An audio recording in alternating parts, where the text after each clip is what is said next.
Thanks for watching News Echoes on global affairs and, of course, on African issues. So we are here and we're glad you are there. My name is Segun Johnson, and in this studio to discuss very important matters concerning Africa, we have from Toronto, Canada, Sir George Chuku. Sir George, you are welcome to the program. Good morning, Dr. Johnson. It's such a pleasure to be here. Welcome viewers around the world. Yes, and from Nigeria, one of the greatest nations of the world, we have our sister Bidi. Bidi, you're welcome to the program. Good morning, Mr. Shiri. Thanks for having me. Hello, everyone. Yes, it's a delight to have you all the time. And from the seat of power, our own man, a university proprietor in Africa, Dr. Osita Anyemeka. You're welcome to the program. Thank you so much, Dr. Johnson. And in faraway Milan is our man. We don't know whether it's cold there or not. Mark in Milan. Mark, you're welcome to the program. Good morning, Dr. Shago. Dr. Shago, it's freezing. It's not cold, it's freezing. Oh, sorry. Yeah. You're an Italian. You should be used to it by now. Yes, we're what do you want people in Canada to say? Sir George, how is it in Canada? Baby, it's cold outside. You never know. You have put on your heater. Bidi, how is it cold in Nigeria? Is it very cold in Nigeria? It's very hot. It's very hot. It's very hot. It's very hot. Don't mind me, I was just being cheeky. Well, our first story of today is what the IPOB leader, Nnamdi Kanu, said to the rest of the world, that people should not look at him as a killer, as a murderer, but as someone in captivity, even after the judiciary has allowed him to be free. But let's have more of what is going on in the Kanu's camp. Mark in Milan, you've been getting in touch with some media agents. Yes, sir. Thank you very much, Dr. Shagan. Yes, Dr. Shagan, Kanu is not happy with what is happening. The Southeast is in turmoil. The Southeast is burning. And a lot of these things are coming from some agitators that are not representing anybody but themselves. During the week, we saw a lot of killings in the southeast of Nigeria. And some people were attributing it, connecting it to the IPOB, indigenous people of Biafra. Interestingly, our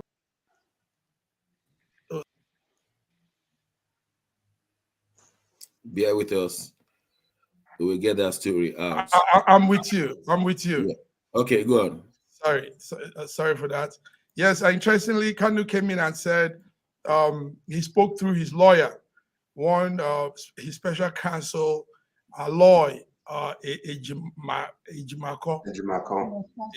Yes, Aloy Ejimakor said that his client Kanu is so saddened with the recent killings happening across the southeast region, and it has nothing to do with him.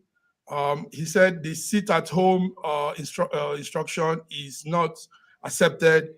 Ejimakor said this through his Twitter page on Monday, adding that Kanu asked him to tell people that he condemns all the attack. So we've been seeing attack in most part of the southeast, in Bitolu, Owerri, Idiato local government. We've been seeing, Ihiala. We've been seeing even prominent Urala, all of those regions. There is even a popular Nollywood actor's elder brother that was killed. His name Popo. Is that the one, Popo? Yeah, Popo. Absolutely. Popo's brother was killed, and also now there is a young man in France. There's a young man in France called Ifeanyi something, but he goes by the name Simeon Ekpe. And Simeon Ekpe, that's correct. Joko is his real name. Yeah, Ifeanyi Joko is his real name. He's behind this whole attack, despite what the IPOB spokesman and IPOB leadership have said. Ifeanyi Joko is instigating violence. We also had to put out some statements about this. So Ifeanyi Joku is the one behind this very ugly situation happening in Southeast Nigeria presently, because he instigated violence, telling the people to fight and make a protest for Nnamdi to come out. And it's going the wrong way. So we'll be having several killings, burning of houses, attack on innocent people, gruesome killings, not just ordinary killing, killing people like they're on a suicide squad. And so this is the situation in the southeast of Nigeria presently. Thank you.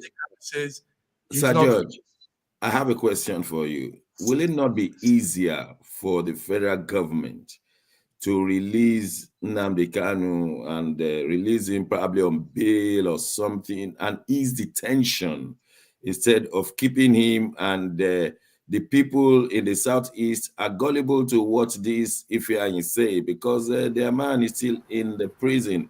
Is that not an easier way to handle it? Well, the situation right now is a little dire. Is bigger than Nnamdi Kanu himself. His name is being used to kill, to steal, to destroy. And the federal government have already decided secretly that they might not release Nnamdi Kanu until after the election for the reasons best known to them. If not, I don't see any reason why he's still there. But my question is, when we see all these things happening and somebody is somewhere outside of Nigeria now instigating and bringing people to go and kill, why are these people not being sought out and arrested and charged? It doesn't matter where they are, because we know that the killings that are taking place in the southeast of Nigeria is being instigated, and this is not the first or the second or the third time. Therefore, wherever that person is, if that person is in Canada, is in Europe, is in any part of the world, that person ought to be sought out, arrested, brought back to Nigeria to face charges. It happens in civilized world. Yeah. Why is it not happening here? Bidi, why do you think the people in the southeastern part of Nigeria are listening to this guy Ifeanyi? What is the connection? Why are they so gullible? Go and kill, and they go and kill. Why? Why they are listening to Ifeanyi? We're talking about the IPOB. Why are they listening to Ifeanyi? Now, I beg to differ a little here. Why are they listening to Ifeanyi, something or what he's being taught? It's because they are empty, no one to listen to. The governors in the southeast have decided to fold their hands. Let me tell you that these guys, nobody is talking to them. As someone is talking to them, they have to listen to someone. They're not saying that he is the one instigating the killing in the southeast. To some extent, he's not actually the one instigating what's happening in the southeast. Majority of what is happening in the southeast is actually political. You will agree with me that this Ifeanyi Njoko is in contact with some governors in the southeast. Governor like Hope Uzodinma, Imo State Governor, Dave Umahi, Ebonyi State, and some others of them. These are the governors who have decided to be paying these people for their own personal security, rather than getting to the root of what is actually happening in the southeast. So it's not about the IPOD that we have been saying that they are the reason for the killings in the southeast. Yes, I know they may be involved in one or two, but totally they are not actually the reason for the killing in the southeast. Yeah. Oh, thank you for that elucidation. The man in Abuja must definitely tell us something, because what Bidi has said is big. So somebody is using them to cover up, and somebody else is being, his name is being used. I know, Osita, that you are a man on the ground. What are you hearing? What I hear and what I know, they are virtually the same. But what I think is real, which is my own opinion, is that, like Bidi said, the vacuum that has been created for not communicating with the young people of the Southeast has created this. It's like being able to recruit people for Boko Haram, being able to recruit people for for the banditry. The idle mind is the devil's workshop. The man, the job man who is using them is just replicating what has happened before. And like George said, because nothing was done before to arrest this issue. Everybody, even someone can go to Kutunu tomorrow and raise a voice. It's a matter of being able to to find one or two persons to address, and then they have the guns. They want to use the guns. They want to make statements. These are young people. They don't have a choice. They don't have food on their table. You give them. It's like the election thing that we're doing now. You give them money and tell them go kill your parents. They do it. There is no family I know in the southeast that has not been touched by these brigands. My kid's sister, who is a professor in college, and her husband, who is a professor in college, they had been stopped, arrested, beaten up, and their car taken.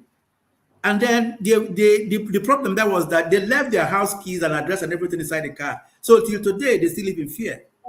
They didn't kill them right there, but by installment, every day anybody knocks on the door, they are scared for 2 years now. Okay, okay.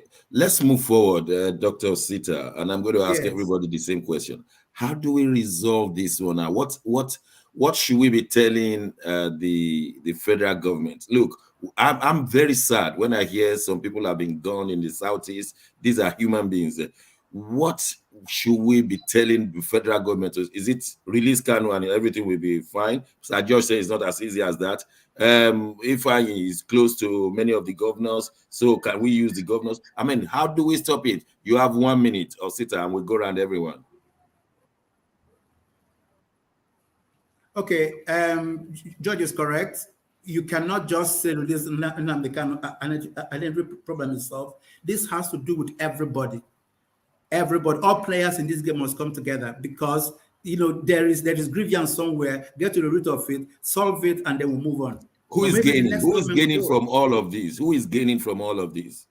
The bad boys. Every bad boy is involved in this. Every bad boy. The guys that created Boko Haram, the guys that created unknown gunmen, the guys that are supporting IPOB, because some of them are supporting IPOB for no reason. Maki Milan, what will be your advice to the federal government on this issue? It's simple, Dr. Shagun.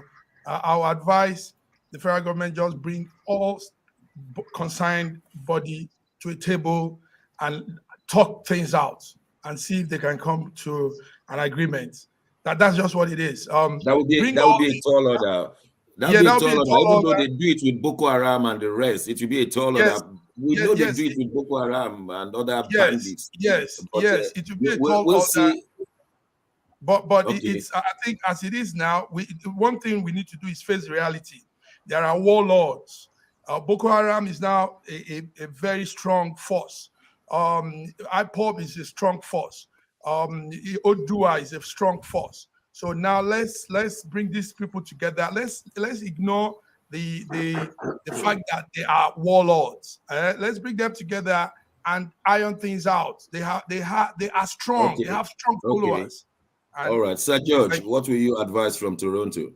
I tell you what, the bottom line to it is this. Nnamdi Kanu was agitating from around the world. They were able to go pick him up and bring him to Nigeria to face justice, right? Yeah. So why is it now that they're seeing what is happening in the Southeast and they are not saying anything? People are being killed. All they need is to send out information, let that boy or whoever this fool is, whoever he's operating from, search him out, pick him up, bring him to Nigeria to face justice. Okay. Let me add that as of this morning, sorry, Dr. As of this morning, some of our efforts are having some reaction. Twitter has taken down the boy's page. Facebook will be doing the same, and some of the social handles that he uses, because these are the instruments he uses to pour out his venom to instigate violence. Oh, that's good to know. We know that our program is being monitored by all, and not just in Europe alone.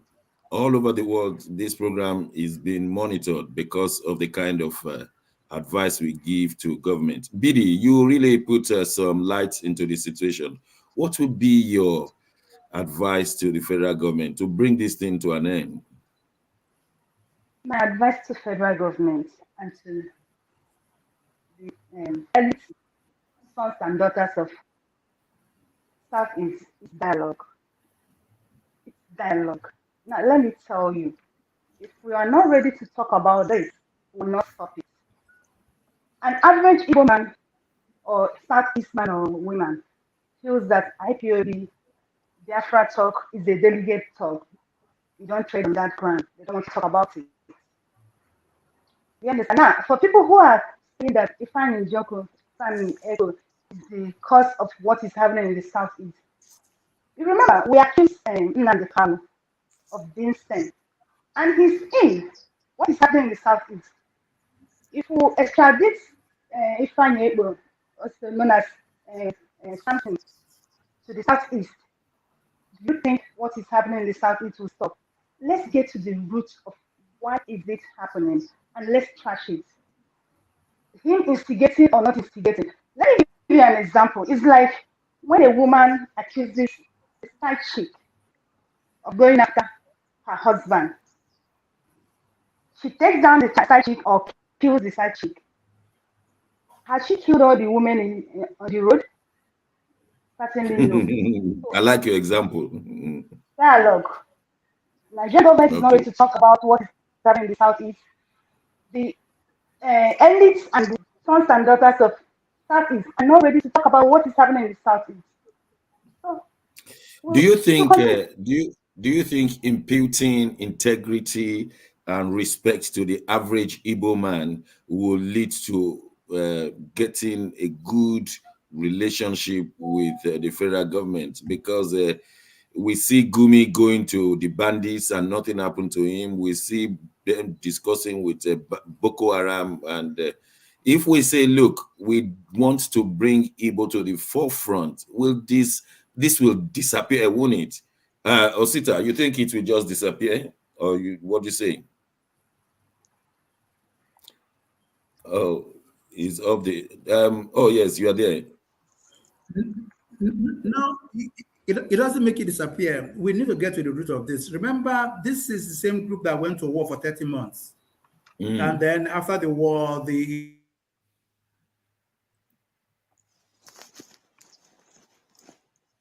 Yeah, I think we're it's his having next. challenges here. Okay, Yes. we'll come back to that. Let's just welcome Dr. Godwin Ibe. Dr. Ibe lives in Moscow, Russia. You are welcome to the program, Dr. Ibe.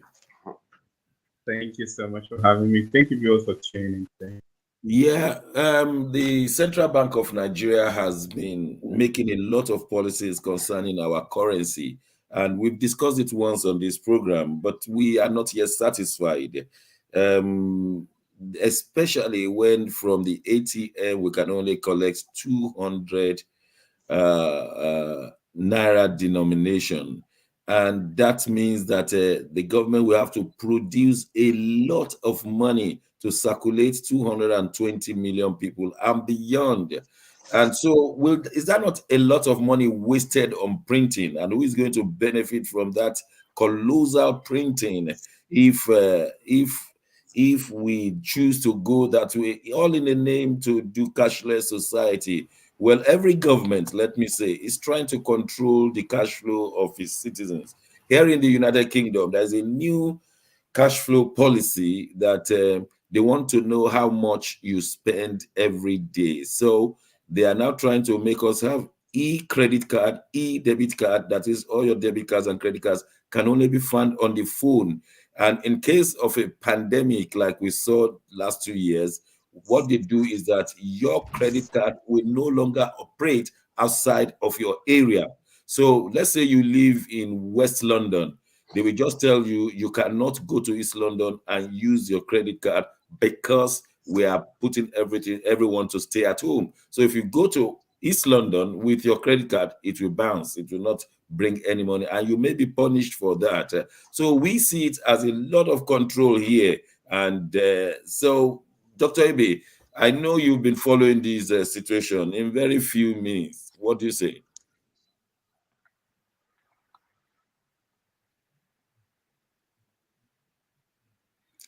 Okay, You have to unmute.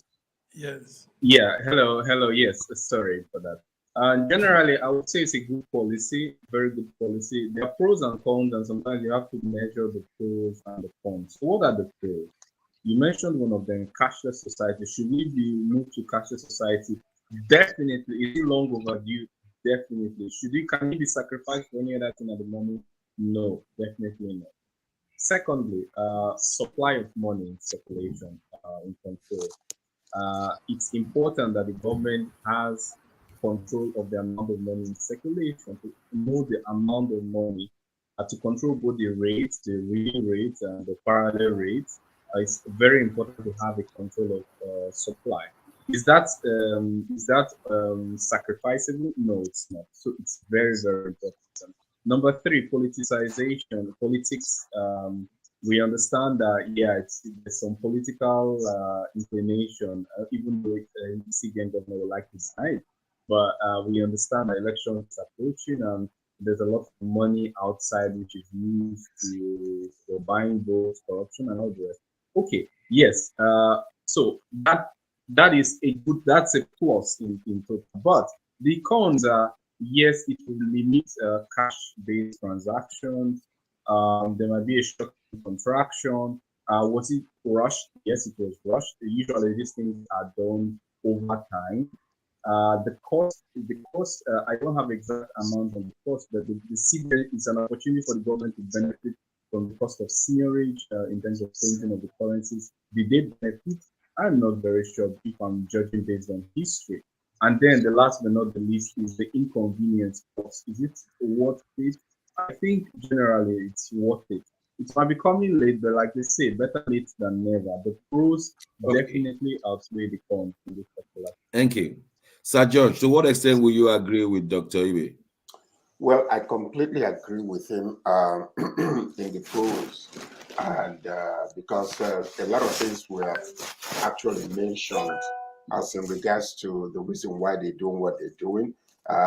Corruption is number one. People are hoarding money, packing money, and most of this money are coming from illegal activities that are happening against, the nation. So also it will. I agree with him completely regarding the pros and the reason why they're doing what they're doing.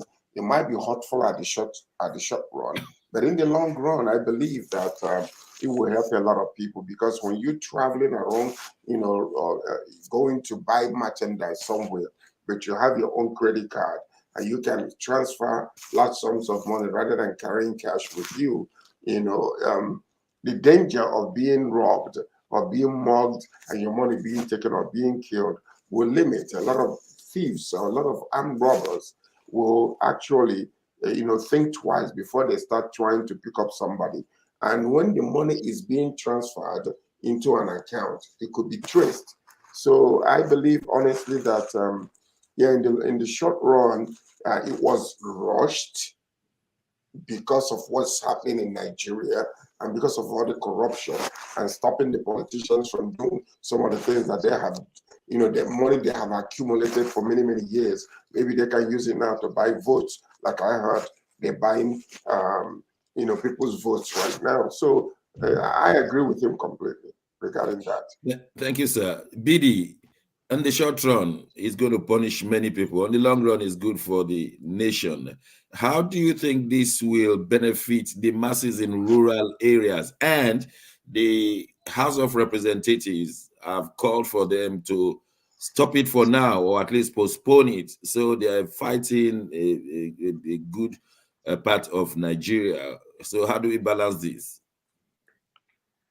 Certainly, it's not going to benefit people in the rural area. They're going to suffer it. Because this policy, like just said, is good. Yeah, we need it. But the first thing we should have talked about is the infrastructure. In Nigeria today, I will tell you a lot of money are hanging because of network issues. So we can't be talking about cashless economy in Nigeria when we don't have a good infrastructure. It's not going to work. And you talk about the rural area. So many people in the rural area will have a lot of unbanked people in the rural area. In most of our rural area in Nigeria today, don't even have banks. They don't even have network. So how are they going to do this? And your question, they are going to suffer this thing. I think what the Nigerian government and agency have done first is to consider our infrastructure and do a good reorientation program before coming up with this. Yes, I know, I quite agree, it is a good one, but I don't think we are matured for it now. Our infrastructure should be the first thing we should consider. Second, and I'm not talking about the fighting corruption with cashless economy. You can only fight the masses in Nigeria with this because the top politicians will still have their way. Yeah, I'm telling you, they'll still have their way. They don't need to go to bank to do their transfer or to do whatever they are doing. You can see how money stuck in the warehouses in the bank bag has been flying around. You and I, the ordinary people, will not stop that kind of money. It's still our elite, our big Okay. politicians are doing it. Thank you, ma'am. Dr. Sita, in Abuja, it is good that rich people of Abuja have their money in the bank and can move it around. Lofty place, Abuja. Well, how about those of us in Abagana, Abakaliki, Igboho, Ogbomoso, and all those places? Because I know you will support it, but how about those of us in villages and crannies of Nigeria? I think the villages have worked. I had a project in my hometown on Uchubo in Delta State, and I disbursed funds by POS, and it was smooth. So it's not like we are totally in a quagmire. We What we have is understand what we that have. 1.4 million POS operators will lose their job if it's done. That's what we are told. Yeah, but if POS operation is not a regular job, let it be. Really, does it really provide them with the kind of job that we're looking for? For them, this is transient. But my stand on this is that if we don't do it now, when? There'll be no time. There'll be no proper time. If we're going cashless, we're going cashless. Let's take it in one stride and make it happen. Matthew Can I Milan, say do you something? agree Can with I all say of something? this? Yeah, quickly, then Yeah, Mark. the point is this, we are talking about, when we're talking about cashless society, we think everything is going to disappear all at the same time. It's progressive from the way they're doing it. They're limiting the cash money you can withdraw. Cash is still be flowing. People will still have money, but they still be spending money, buying food, doing things. What they're trying to prevent is some of these huge amount of transactions that are cash money that is being done illegally. Sir George, when you go to the ATM, they said mustn't give you more than 20,000 and you cannot withdraw more than 100,000 in a week.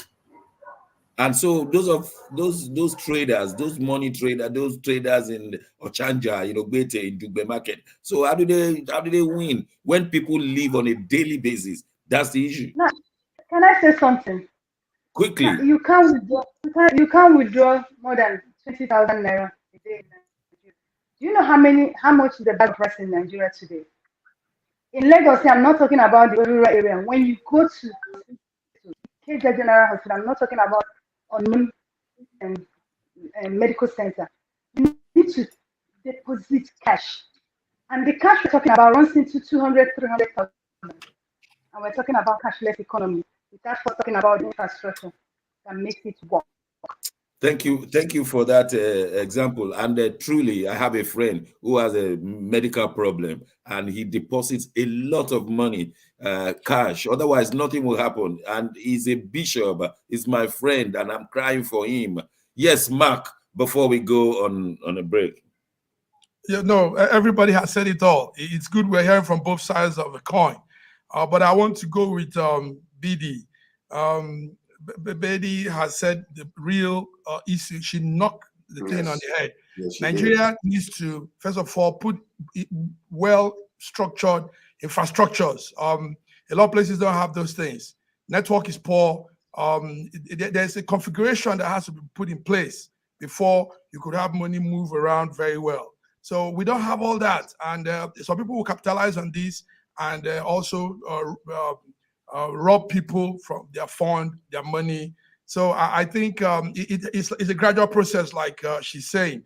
We have to first of all have that step of putting very good infrastructures on, then come to the level where you navigate and look into how the cash will flow very well without. Thank you very much. Thank you Tomorrow, very the much. 15th of December, marks the day that the old currency starts disappearing. As from tomorrow, you will be seeing the newly designed Naira on the streets of Lagos and Abuja. I'm excited. Some people have said it's a whitewash or a greenwash. Sir George does not agree with this as a redesign. It's just a color that has been changed. And so December 15th tomorrow. And by January 31st, your old Naira, I'm talking to the diasporas, your old Naira will no longer be accepted. Well, that's how far we go for the break. We'll have a short break. When we return, wow, Tinubu made a way into Kaduna like we've never seen before. Peter Obi has jammed Kogi State, and Atiku is still moving.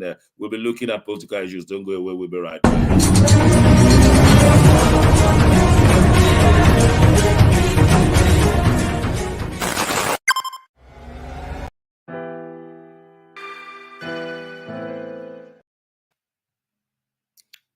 Thank you very much for staying with us. If you want to advertise here, please feel free. Just get in touch with us. You have all our addresses on social media. We'll be very grateful if you have your adverts. Yes, Tinubu came to Kaduna and made a big story. Dr. Osita, are you the closest to Abuja, to Kaduna? Please tell us more. Tinubu had two engagements in Kaduna. One, he was stubborn. That's a different crowd altogether. And the other, he came there for a campaign rally. As usual, we know what it is about. The news about the full news about the crowd that came for Tinubu has not been told yet. So the story will unfold. But what has happened is that. If you ask me, this is very personal. This is not a group opinion or whatever. They are still using their cash methods, and this time now they are perfecting it. Instead of now waiting for people to come before they pay them, they drop in an advance and you collect the rest later. It's like market. So what is happening now is not. They don't even go there to listen to manifestos. They didn't go there to hear what's happening. It is that their governor went with Tinubu to Chatham House, spoke for Tinubu, and now they have come home. They want to see really what happened. So let's not be fooled by the things that we are seeing. Two events happened. One, he was stubborn, and turbaning Tinubu in as secondary does not show that it shows that the traditional rulers there recognize him for one thing or the other, and he has made promises to them. So he's going to leave. Yes, he's going to leave that promise and make sure that this crowd goes for politics. Bidi, will you agree with Dr. Sita? You are in Lagos, so we want to hear from you guys in Nigeria. I totally agree with him. Getting a Tinubu turban is a no-name. Is apart from being an APC presidential candidate, he could be addressed as elder statesman in Nigeria. He has done his part. So that alone is enough to turban him. So I don't see it as being an endorsement. Yeah, I don't see it as being endorsement. Talking about the crowd, I don't want to look at Tinubu talking about the crowd. I want to look at APC as a party and what they are known for. Getting a crowd for APC is not a hard thing or a new thing. It is a cash thing. They know how to dish out the cash and they know how to get the crowd they want. So they've been doing it. So doing it in Kaduna, it's not a new thing. Nigerians are not surprised. They've done what they know how to do. So that was what. Okay, so we should not look at the crowd as what will determine the voting. Well, let me ask my other colleagues outside of Nigeria. Let's start from Sir George in Toronto. Tinubu was turbaned the Dakarin of Burning Gwari, and I don't know how large Burning Gwari is, but it's not as it may be one of those Zazo states of yesteryears. But I don't know how important it is, and if it is not important, why turban him now? Or is it because of his money, or is getting popular in the north, Sir George? Well, what you're seeing in Nigeria today is that a lot of people are desperate. Do you have cash money? Come on over. I will eat your bread today, but I will take care of my future tomorrow by voting the right person. And a lot of people are thinking this way right now. If you have cash on hand, they will take it from you. But when it comes to actual voting, a lot of people know that Nigeria is at the verge of, complete and absolute destruction if things never change. And with that mindset, as much as they could sell their pot of, sell their birthright for a red porridge, many people are looking. If I eat this bread today and tomorrow things will continue to get worse, what will be me? And where would be me and my family in the welfare of the whole entire nation? So yes, indeed, when you make a public announcement that things are happening, they will come. People will come, but I don't think it's a complete and absolute vote of confidence. Thank you, sir. Dr. Ibe in Moscow, Russia. Tinubu was made the Darakin of Birnin Gwari, meaning the warrior of the great warrior of Birnin Gwari. Where at the same time, El Rufai was turbaned to be the Saudaki Birnin Gwari. It appears to me that Saudaki is a bigger name than that of Tinubu, and also I don't see Tinubu as a great warrior with his medical condition. Well, he won't be the only person with a medical condition as president of the country, but it's clear that it's a potential problem. We don't want to start going to other countries. Let's focus on Nigeria, but it's not a new problem, but it's a problem. Now, concerning the focus of the matter, he went to Kaduna State. Kaduna State since 2021 has about 3,000 people that have been killed or kidnapped, and more than 3,000 people from 2021 up to today that have either been killed or kidnapped. It's a very serious point. He said he's going to stop the kidnapping and the violence, but he didn't really say how. Are we going to be taking politicians just by their promises, or instead of understanding exactly how, so we can know how to cast our vote? I believe we would like to hear more both at SSM, Schengen Story Media, and even at Middle Russia. We would like to hear from the presidential candidates to understand how they're going to effectively carry out these promises, because we've seen in the past how we've seen all these promises and nothing has been done. 3,000 is an awful figure in terms of being kidnapped and deaths in Kaduna State alone. I think we need to hear more, get more information. Yeah, Schengen Story is listening very well, and we'll be following up what happens. Maki Milan, Peter Obi went to Kogi. I've not been able to verify. I only had a multitude came out. Some others said no, there were not many. What's the true position? Because you are in a better position than me.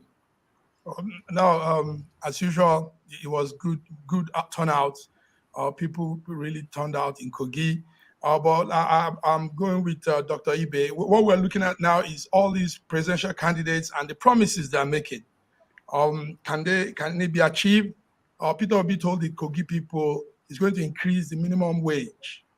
And was that one to 100,000? Was he talking about 100,000? Something like that, close to that. And our man in Jos, Atiku, the PDP man, says he's going to restore peace. And we're wondering how he's going to do that when he's also being looked at as one of those creating the instability. Now, Tinubu's case is telling the Kaduna people that he will eliminate this kidnapping. How is he going to do that when Kaduna is virtually taken over by... He's a great warrior. He's a great warrior now. So. Yeah, so this is what we're looking at. the promises these men are making, whoever it is, our people can't be fooled again. We Dr. can't be Osita. going through. Oh, thank you, Yes, sir. Mark Milan.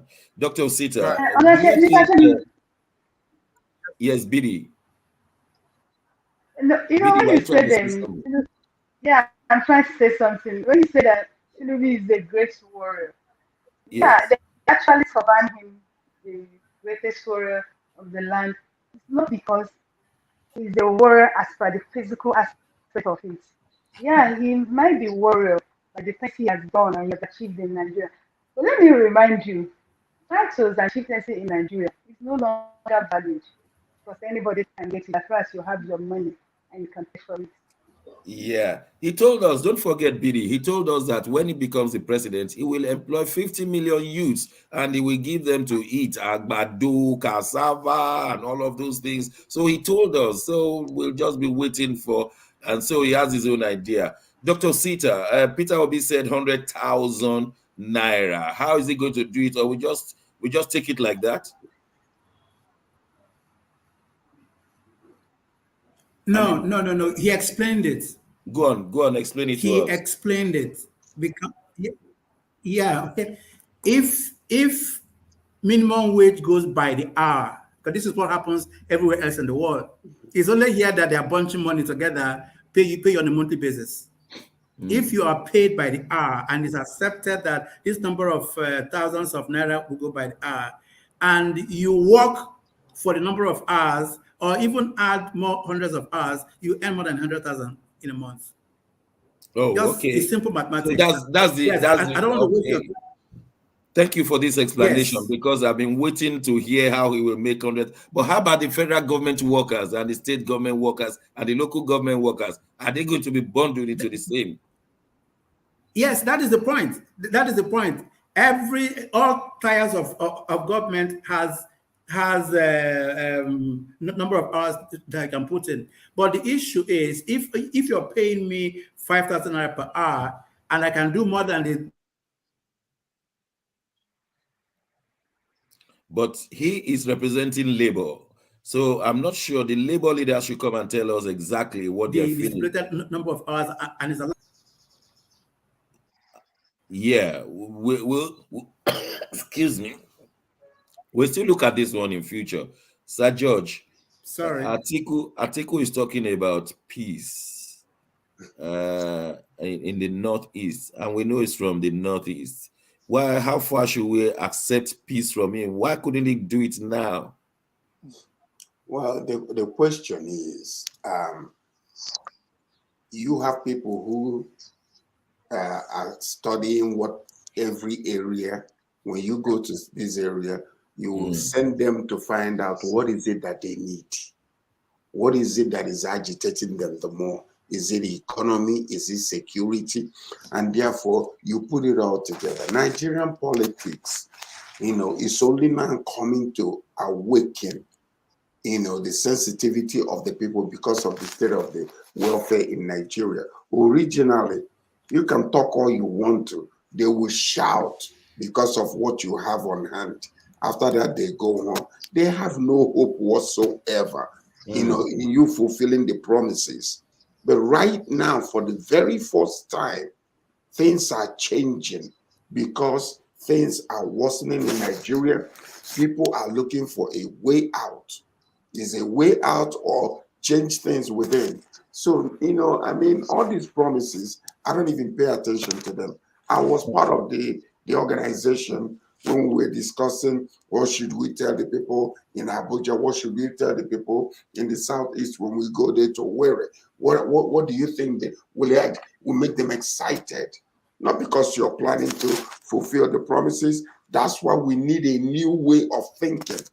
Because to think the same way, say the same thing, and do the same thing, and expect a different result is insanity. And in all honesty, I'm not just saying that because Peter Obi is the one that is really bringing all these things, bringing it back home in explanation and wanting and what you call active change. Yeah. The rest of them are still the same old goons they've done things the way before you work for them, but there is a change that is taking place in the mindsets of the people. Dr. Ibe, did President Buhari bring that mind change when he congratulated the Moroccan team for getting to semi-finals? I see that when we progress in an international tournament like that, the president doesn't congratulate until we bring the cup, like it happened with the girls in Cameroon. But this time he's congratulating the king of Morocco and the team in Saudi Arabia and in Qatar, and the home state Morocco has given 13,000 free tickets, and the Moroccan airline has given free transport to Qatar. I mean, Nigeria is applauding. Were you surprised that Buhari led Nigeria to applaud?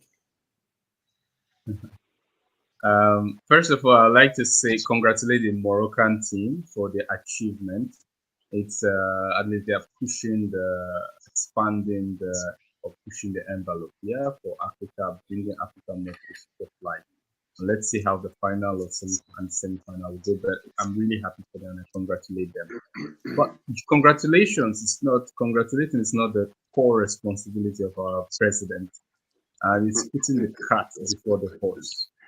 The core responsibility of the Minister of Sports, which is chosen by the president and the whole government, is to put forward the systematic development of Nigerians, knowing fully well that there's more where those exceptions came from. There's more where those exceptions came from.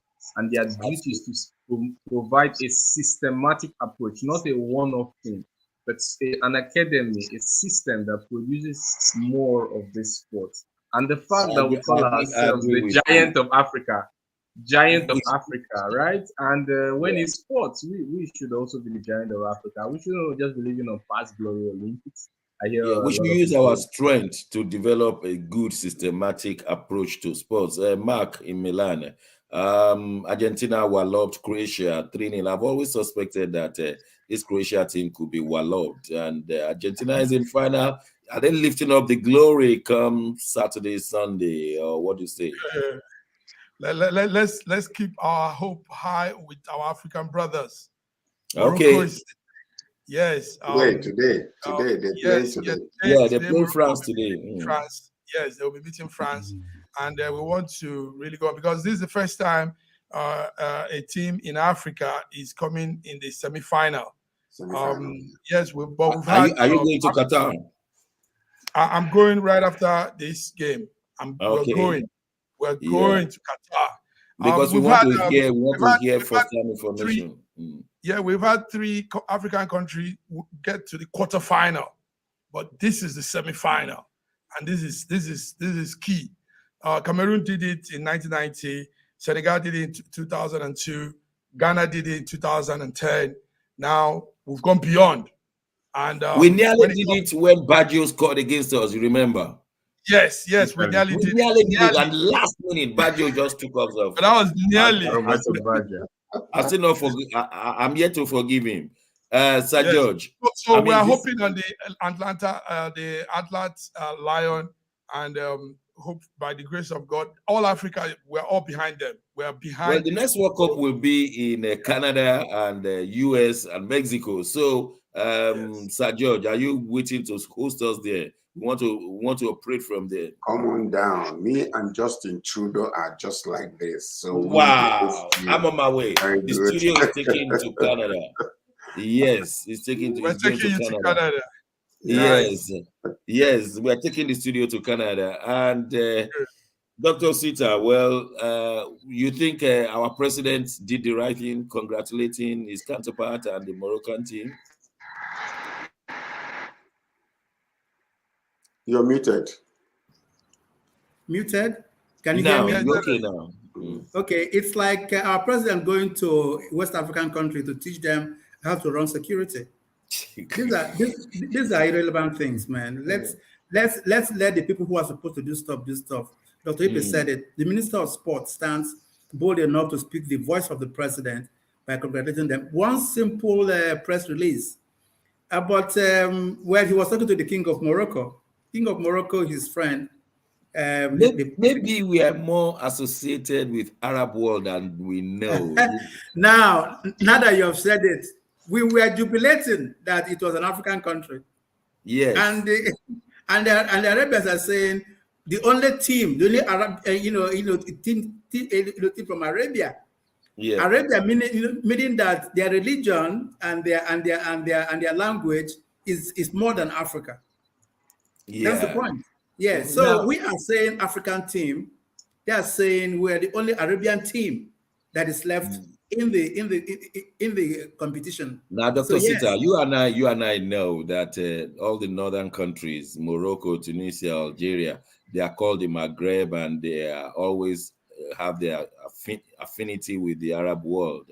We know that one, but what we have not yet known is to the extent to which our northern oligarchy are attached to them, that they could okay, spend money for them, they could join the okay. In one OIC sentence, and all of those in things.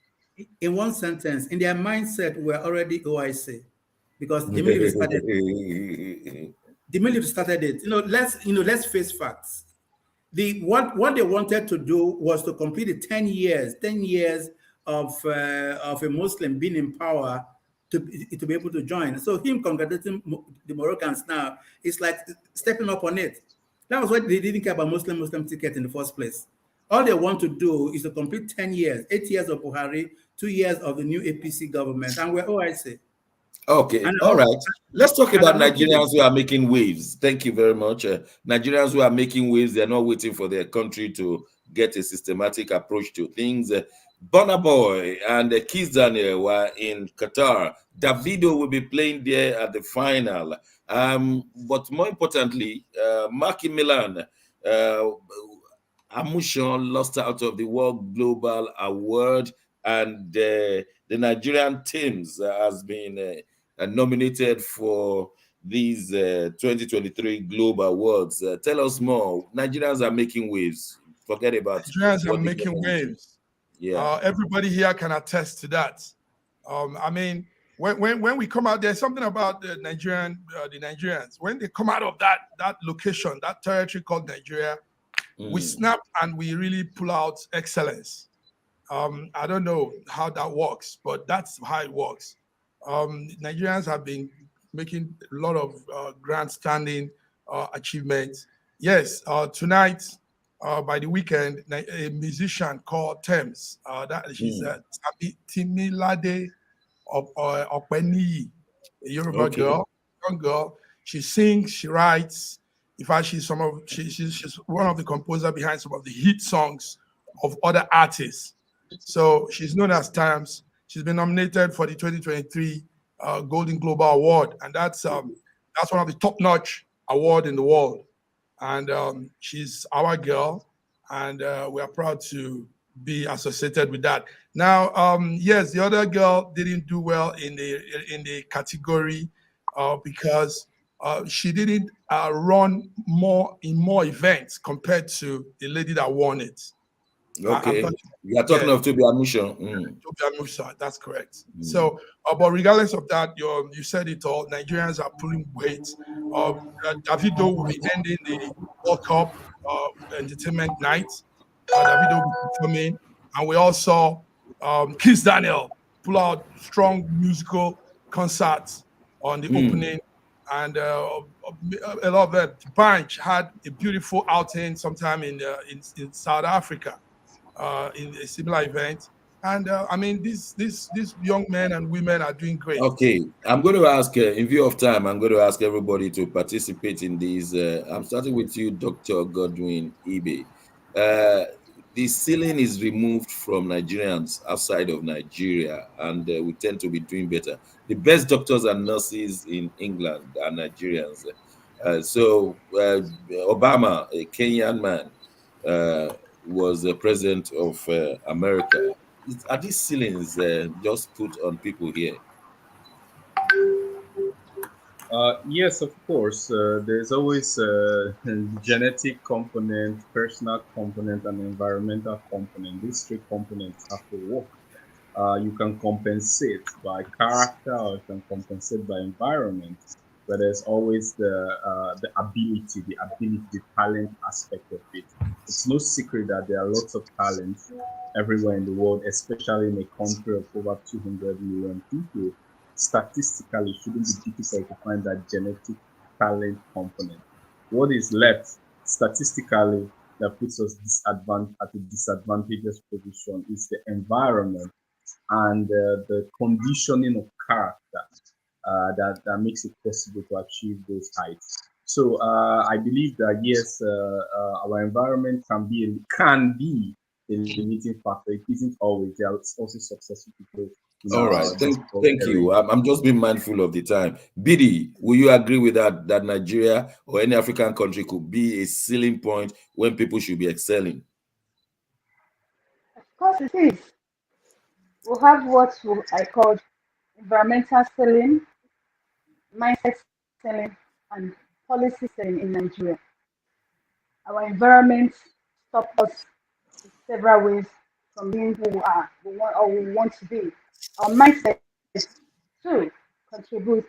And to crown it all, the kind of policies we make in this country, it inhibits people from becoming their best.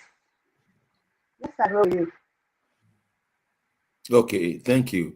Dr. Sita, the environment is not very conducive to excel in Nigeria. What will you say?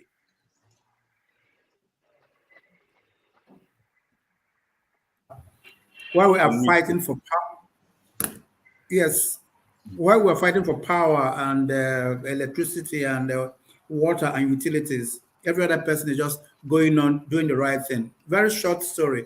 My colleague in Staples in Marietta, Georgia, when our kids were graduating from high school, he was busy looking for a job, for his children. I was looking for school for my children, and he called me one day and said, "Must he go to college?" I said, "Yes, we are Nigerians." Thank you for that story. We are Nigerians. Sir George, how do we now remove this ceiling so that people can excel? The way we remove the ceiling is through leadership. Number one, okay, we are congratulating the president of Nigeria is congratulating the leader of Morocco and Moroccans. Now I ask you a question. He's Daniel, Tems, what's his name again? Davido, and the rest of them are performing. Burna Boy. Okay, Burna Boy. Now, privately, if you were to have a discussion with our leaders today from the north, what do you think they are thinking in their mindset about these young people that are doing these things? Are they like, our glorious children? Or are they looking at them from these people are attaching themselves to the Western civilization? Is this what we are going to be allowing to happen in our country? Think about it for a moment, because it's all about the belief system. What do they look at? Are they looking at them as, proud of them privately, or is just something you come and then say it openly? Oh, they're doing our nation a favor. They don't think so. Education is not in their mindset. Some of these things that are being done are not in their mindsets. Okay, That's all not right. their belief system. We're going to end with that. There's one man who has written us, and I'm just going to read it. Maybe we can discuss it next time. His name is Adetayo Bimisade. He says, "Hello, my people. Please kindly help me with any amount. I don't have anything to eat, and I wanted to buy foodstuff. I'm doing this out of frustration. Please help me. God bless you." And they put is a number, is a account detail. Now, we just want to say we are news media and we can help you project to others to see. Mark, isn't that correct? Yes, that's Dr. Shek. Okay, that's how far we can go today. At Temilade, we will put we cannot afford to write your bank details for security reasons, but whoever wants to help you, maybe they can go to our website, and who knows what God can do. That's how far we'll go today. Until next Friday, this coming Friday, we shall be talking international issues, and next Wednesday, we'll be back. Thank you very much for watching. Thank you very much. Bye, everyone.